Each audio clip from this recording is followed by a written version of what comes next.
Eto talaga ang isa sa mga paborito kong parte ng pagbabarko. Kasi isipin nyo, kahapon nasa gitna lang kami ng dagat.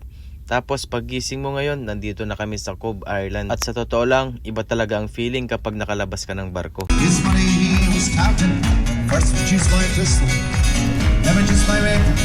Stand and deliver 41, 2, 3. Ang sarap sa pakiramdam kapag nakapag-shore leave ka. Yung tipong ilang araw kang sunod-sunod ng trabaho, maagang gigising, pagod ang katawan, tapos paglabas mo ng barko, biglang fresh air ang sasalubong sa'yo. Parang kahit ilang oras lang ang ibibigay sa'yo para makalabas, sapat na para ma-recharge ka. Nawawala kahit papano ang stress, gumagaan ang pakiramdam, at naaalala mo kung bakit sulit pa rin ang lahat ng sakripisyo. At ngayon, nandito tayo sa Cove Island. Isa itong maliit pero napakagandang coastal town sa Country Cork, sa southern part ng Ireland. Kilala ang Cove dahil sa mga kulay nitong mga bahay, tahimik na harbor at napakayamang maritime history. Kapag naglalakad ka rito, mapapansin mo agad na parang bawat kalsada at bawat building ay may kwentong dala. Pero ang pinaka-famous na dahilan kung bakit kilala ang Cove ay ang connection nito sa RMS Titanic. Noong April 11, 1912, huminto rito ang Titanic bago ito tumawid sa Atlantic Ocean papuntang New York. Pero alam nyo ba, noong panahon na yon,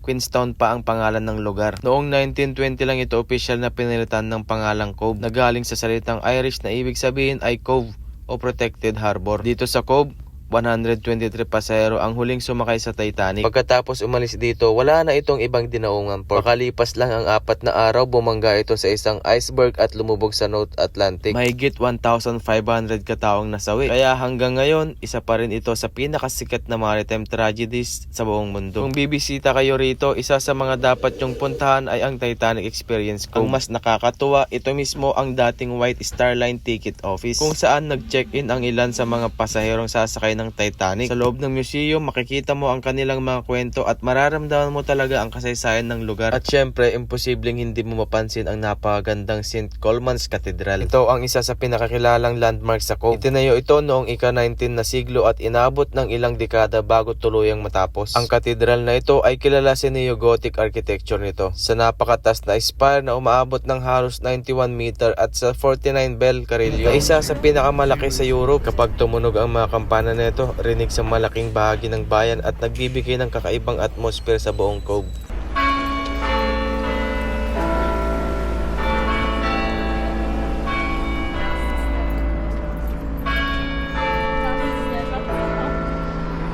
Dahil nasa mataas na bahagi ng bayan ang katedral, kapag umakyat ka rito, makikita mo ang napakagandang view ng harbor, ng mga cruise ship at buong Cove. Kaya hindi lang ito simbahan, isa rin ito sa pinakamagandang viewpoint sa lugar. Habang naglalakad ako rito, napapaisip ako, ang tahimik ng lugar ngayon, pero mahigit 100 taon na ang nakalipas.